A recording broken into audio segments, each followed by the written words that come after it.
let's sneak in kind of an almost would you rather, a question of our own on this show, Joe, that is, let's be real. I mean, you and I are very aware of what's going on Mets Twitter and the pulse of the fans. We have great listeners of the show that we love to interact with.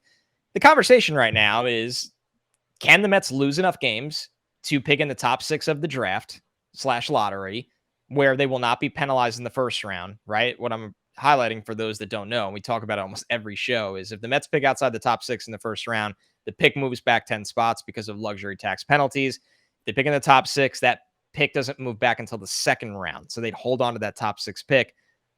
Or actually seeing the Mets play better down the stretch and win games. And consider this, a lot of the current pieces, will be needed to be competitive next season, right? Like, I don't want to see Francisco Lindor go in the tank, Pete Alonso go in the tank, Jeff McNeil struggles to continue. And so seeing success, whether it's, when Beatty gets back up here, Ronnie gets up here eventually, Alvarez is still here, and then the veterans that are part of the core that you hinted at, Joe, how do you balance that, right? Winning too many games with guys that matter, right? I'm not saying I want to see Ara Ruse and DJ Stewart hit 8 home runs in 12 games and carry the Mets, because I'm sorry, good for those guys and I'm rooting for their major league careers. Doesn't matter for next year at all. But the actual core compared to the value that a top 6 pick would be in this era.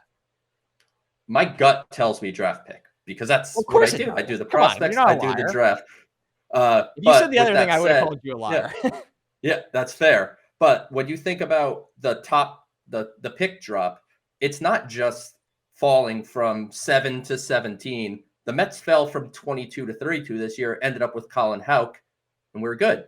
But the difference is the bonus pool that comes along with that.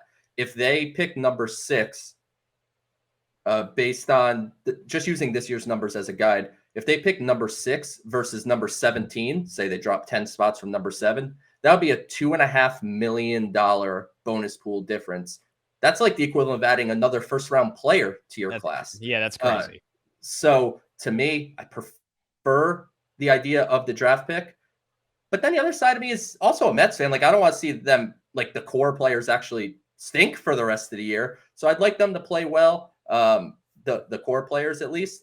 And I think the way the starting rotation is set up, I think they're going to manage to lose enough games to at least be in a reasonable enough position where they could end up in the top 6 pending the lottery balls.